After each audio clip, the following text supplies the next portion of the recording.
Hoy necesito que me prestes atención porque te voy a hablar de un tema que a simple vista parece muy grandilocuente. Yo sé que vos tenés quilombos en tu casa, que no llegás a pagar las cuentas, que tenés miedo que te caigan y te corten la luz. Pero hay cosas que se definen en términos generales y que hacen que el país entero vaya mejor o vaya peor. Y eso también te influye. Ahora te voy a hablar un poco de historia.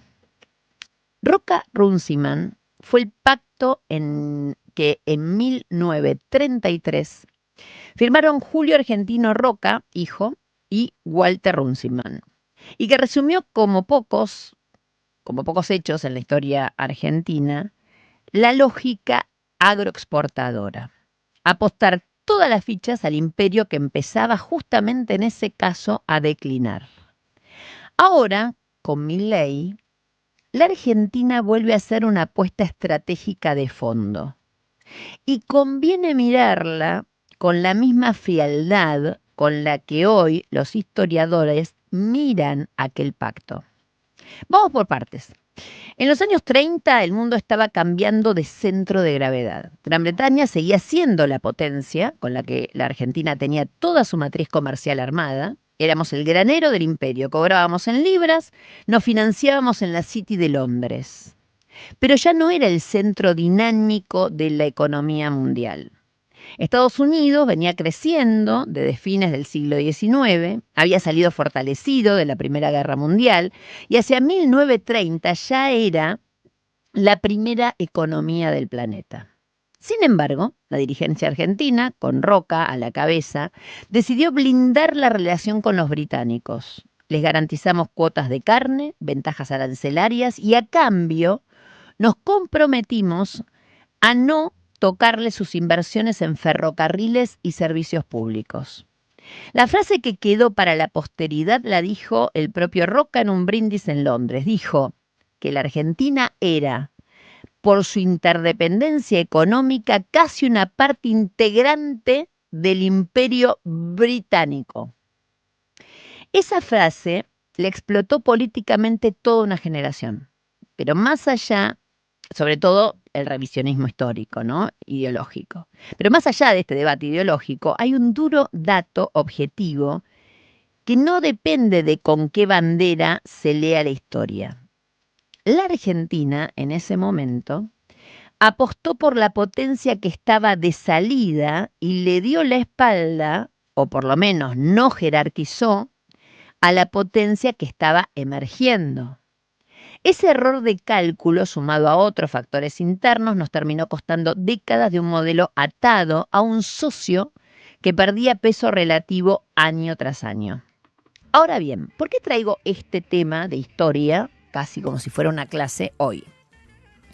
Porque me parece que hay una tentación de leer el alineamiento de Milei con Estados Unidos como el equivalente contemporáneo de aquel pacto, y en algún punto lo es, aunque hay una diferencia de escala que hay que decir claramente. Estados Unidos hoy no es la Gran Bretaña de 1933, sigue siendo la primera potencia militar del mundo, el dólar sigue siendo la moneda de reserva dominante y buena parte del sistema financiero global sigue corriendo sobre rieles norteamericanos.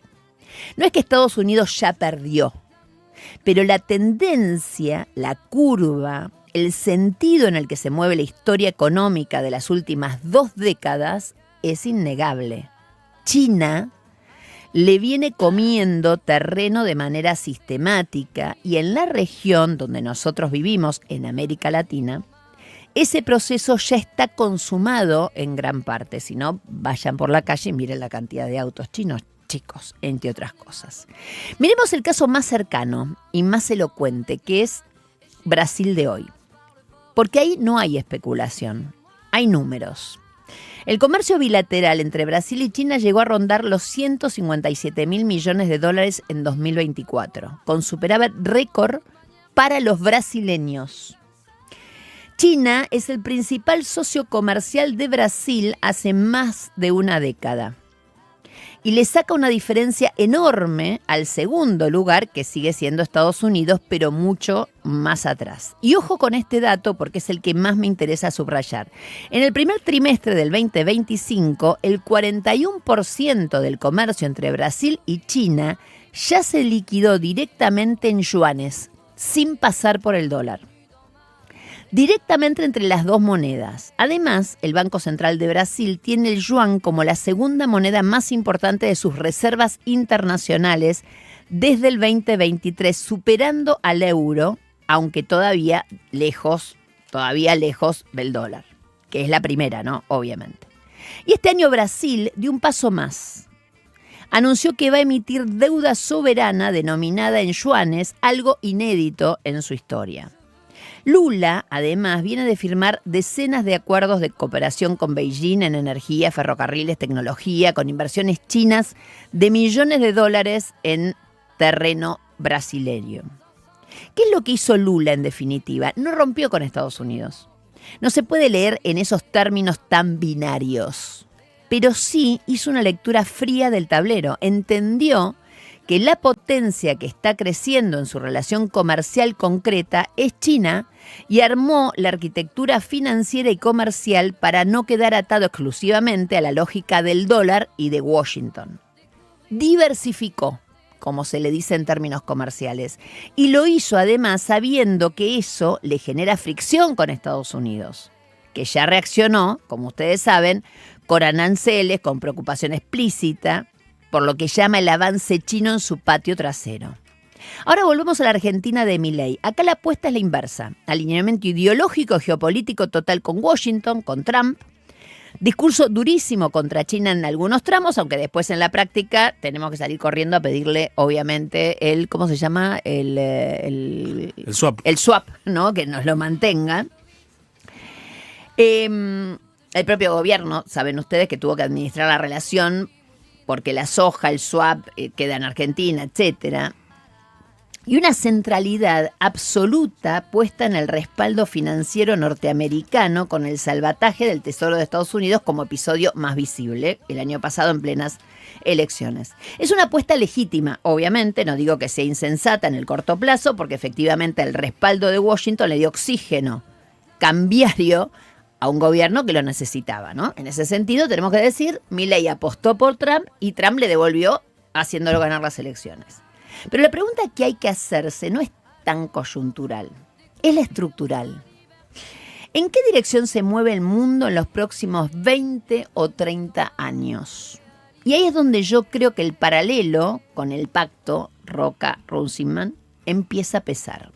Porque así como en 1933 el Imperio Británico todavía parecía sólido, todavía tenía la flota más grande del mundo, todavía dominaba las finanzas internacionales y sin embargo ya estaba en un proceso de declive relativo que la dirigencia argentina de entonces no supo o no quiso leer a tiempo.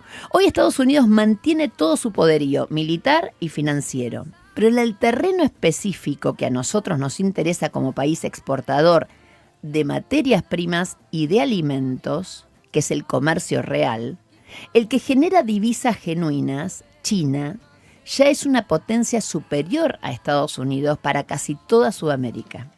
Es nuestro principal socio comercial, acá hablo de la Argentina, como bloque regional. Es el principal comprador de la soja brasileña, del cobre chileno, del petróleo venezolano y cuando el vínculo no está tensionado por decisiones políticas, también de buena parte de lo que exportamos nosotros.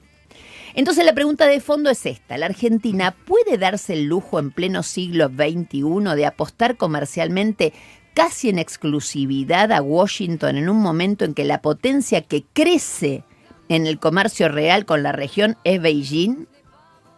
A mí me parece que no. Y que el costo de esa apuesta lo vamos a empezar a ver no en el corto plazo. Milei puede todavía depender de Trump para la elección del año que viene, pero sí en mediano y largo plazo. No estoy diciendo que salgamos corriendo atrás de los yuanes, estoy diciendo que abramos la cabeza porque posiblemente una tercera posición no vendría en este momento nada mal. Radio 10.